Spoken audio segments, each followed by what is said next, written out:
কিভাবে বুঝবেন আল্লাহ তাআলা আপনার উপর রেগে আছেন?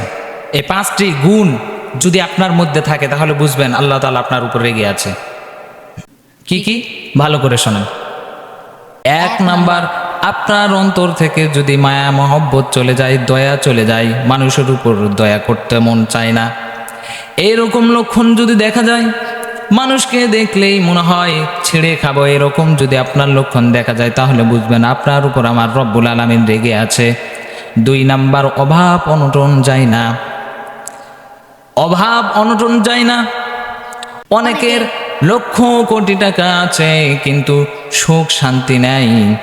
আপনার যদি টাকা পয়সা থাকার পরও যদি সুখ শান্তি না থাকে তাহলে বুঝবেন আল্লাহ তাআলা আপনার উপর রেগে আছেন। 3 নম্বর, বিপদে আল্লাহকে দোষ করা। অনেকে আছে আল্লাহ তাআলাকে দোষ দেন, বলেন এটা তো আল্লাহ তাআলা নাও করতে পারতেন, কি জন্য করলেন?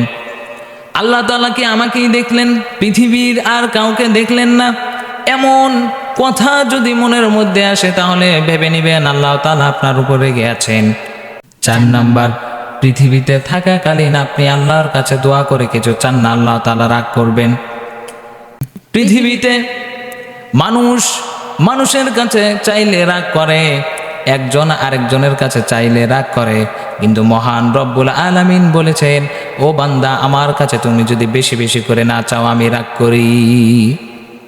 5 নাম্বার, যারা অহংকারী, গরিবকে দেখলে মানুষ মনে করে না, যারা রিক্সা চালায়, রিক্সাওয়ালা, তাদেরকে মানুষ মনে করে না, কথায় কথায় ঠাস ঠুস করে মাইরে দেয়। এরকম যদি অহংকার আপনার থাকে তাহলে বুঝবেন যে আল্লাহ তাআলা আপনার উপর রেগে আছেন, আল্লাহ তাআলা আপনাকে পছন্দ করেন না।